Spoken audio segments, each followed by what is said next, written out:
السلام علیکم بھائیوں اور بہنوں، عید کی بہت بہت مبارک ہو آپ سب کو۔ اللہ پاک ہمیشہ ہمیں سیدھے راستے پر چلنے کی توفیق عطا فرمائے اور ہر مشکل میں ہم پر آسانی فرمائے۔ آج کے سبق کی طرف جانے سے پہلے میں سورہ رحمان کی چند آیتیں پڑھنا چاہتا ہوں۔ بسم اللہ الرحمن الرحیم، شروع کرتا ہوں اللہ کے نام سے جو بڑا مہربان نہایت رحم والا ہے۔ الرحمن علم القرآن خلق الانسان علمہ البیان، رحمان نے قرآن کو سکھایا اور اسی نے انسان کو پیدا کیا اور اسے بولنا سکھایا۔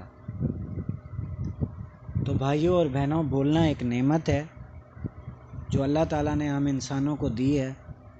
ہمیں اللہ تعالیٰ کی ہر نعمت کا شکر پڑھنا چاہیے۔ بسم اللہ الرحمن الرحیم، شروع کرتا ہوں اللہ کے نام سے جو بڑا مہربان نہایت رحم والا ہے۔ وَيْلٌ لِّكُلِّ ہُمَزَةٍ لُمَزَةٍ، بڑی خرابی ہے ہر ایسے شخص کی جو عیب ٹٹولنے والا، غیبت کرنے والا ہو۔ ویل سے مراد بڑی خرابی، ہلاکت۔ ویل جہنم کا ایک حصہ بھی ہے جس سے خود جہنم کی آگ اللہ تعالیٰ سے معافی مانگتی ہے کہ ویل سے بچائے رکھ، کیونکہ وہ آگ ویل کی اتنی خطرناک ہے کہ دوسری آگ کو کھا جاتی ہے۔ ہر ایسے شخص کی جو عیب ٹٹولنے والا ہو، غیبت کرنے والا ہو۔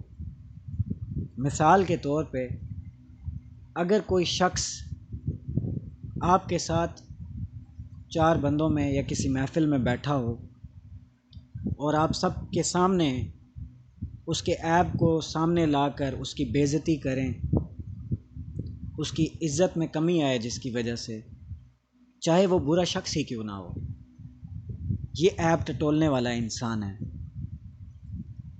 اور یہی عمل جو پیٹھ پیچھے کیا جاتا ہے اس کو غیبت بھی کہتے ہیں۔ ہمیں ایسا نہیں کرنا چاہیے۔ اگر کوئی شخص برا ہے اور آپ اس کی رہنمائی چاہتے ہیں تو آپ سب کے سامنے اس کی دل آوازاری نہیں کریں گے، اس کا دل نہیں دکھائیں گے، آپ اپنا معاملہ علیحدہ میں جا کے طے کریں۔ اور یہی ہمیں غیبت سے بھی بچاتا ہے۔ کوئی شخص اگر کسی کو برا کہے تو آپ اس کی بات نہ سنیں، غیبت میں شامل نہ ہوں، کیونکہ یہ عیب ٹٹولنے والا اور غیبت کرنے والا ہی ویل میں جائیں گے، بڑی خرابی میں جائیں گے۔ الذی جمع مالا وعددا، جو مال کو جمع کرتا جائے اور گنتا جائے۔ پہلا انسان تو وہ شخص تو وہ ہے، اس میں دو گناہ ہیں۔ پہلا شخص وہ ہے جو عیب ٹٹولنے والا ہو، غیبت کرنے والا ہو، اور دوسرا شخص وہ ہے جو مال کو جمع کرتا جائے اور گنتا جائے۔ یعنی کہ اللہ کی راہ میں جو اللہ تعالیٰ نے حکم دیے ہیں اس پر خرچ نہ کرے، اپنے خاندان میں کسی غریب پر خرچ نہ کرے۔ باہر انسان بھوک سے مر رہے ہیں اور وہ مال جمع کرنے میں لگا ہو بس، تو ایسا انسان خرابی میں ہے۔ یحسب ان مالہ اخلدا، وہ سمجھتا ہے کہ اس کا مال اس کے پاس سدا رہے گا۔ وہ شخص جو مال کو گنتا جاتا ہے اور سنبھالتا جاتا ہے، وہ یہ سمجھتا ہے کہ اس کا مال اس کے پاس سدا رہے گا، یعنی کہ کوئی بھی مشکل اس پر جب آتی ہے، انسان کا کانسیپٹ ہوتا ہے نا کہ پیسے ضروری ہیں، پیسے نہ ہوں تو مشکل ہے، اور کوئی مشکل وقت آ جائے تو پیسے کام آتے ہیں۔ تو مشکل وقت میں میرے بھائیوں پیسے کام نہیں آتے، پیسے تو صرف سبب بنتے ہیں۔ مشکل وقت میں صرف خدا کام آتا ہے اور خدا ہی مدد کر سکتا ہے۔ تو جو شخص یہ سمجھتا ہے کہ اس کا مال اس کے پاس سدا رہے گا اور وہ ہر مشکل سے مال کی وجہ سے بچ جائے گا، وہ بہت بڑی گمراہی میں، غلط فہمی میں ہے۔ کَلَّا لَيُنبَذَنَّ فِي الْحُطَمَةِ، یہاں اللہ تعالیٰ فرما رہے ہیں ہرگز ایسا نہیں، ہرگز نہیں۔ یہ تو ضرور توڑ پھوڑ دینے والی آگ میں پھینک دیا جائے گا، ایسا شخص ضرور جہنم میں جائے گا جو توڑ پھوڑ دینے والی آگ میں پھینک دیا جائے گا۔ وما ادراک ما الحطمہ، اور تجھے کیا معلوم کہ ایسی آگ کیا ہوگی۔ انسان تصور بھی نہیں کر سکتا کہ دوزخ کی آگ کتنی سخت ہوگی، تصور بھی نہیں کر سکتا۔ نار اللہ الموقدہ، وہ اللہ تعالیٰ کی سلگائی ہوئی آگ ہوگی، اللہ تعالیٰ کی بنائی ہوئی آگ ہے جو اللہ نے بنائی ہے، اور آپ خوب واقف ہیں اللہ نے جو بھی کام کیا ہے اس سے بڑھ کر کبھی کچھ نہیں ہوا۔ کائنات کو تخلیق کیا کوئی نہیں کر سکتا، پھر دوزخ کو بنایا، آگ سلگائی،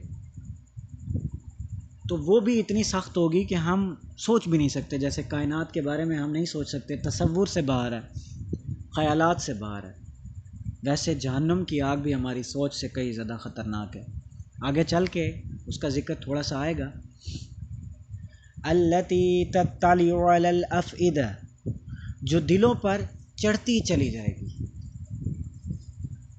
انسان کو اگر دنیا میں آگ لگ جائے تو ماس پہ لگتی ہے جس میں وہ جل جاتا ہے اور مر جاتا ہے،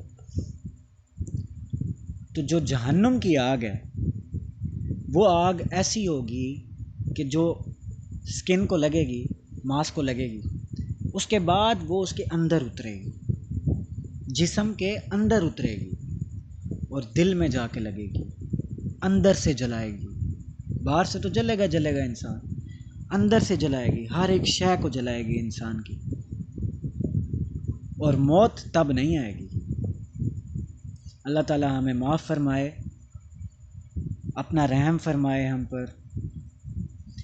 انہا علیہم مؤصدہ، وہ ان پر ہر طرف سے بند ہوئی ہوگی۔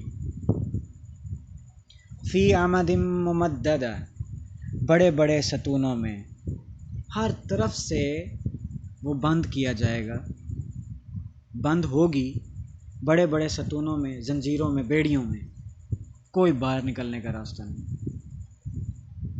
تو بھائی یہ جس کو ہم معمولی گناہ سمجھتے ہیں، غیبت کرنا، عیب ٹٹولنا، اس سے بچا جائے۔ اللہ تعالی ہمیں سیدھے راستے پر چلنے کی توفیق عطا فرمائے، اور اللہ تعالیٰ سے دعا کرتے ہیں کہ اللہ تعالیٰ ہمیں ہر برائی سے پاک کر دے۔ اسی کے ساتھ مجھے اجازت، انشاءاللہ اگلے سبق میں پھر حاضر ہوں گا۔ اللہ حافظ، اپنا خیال رکھیں۔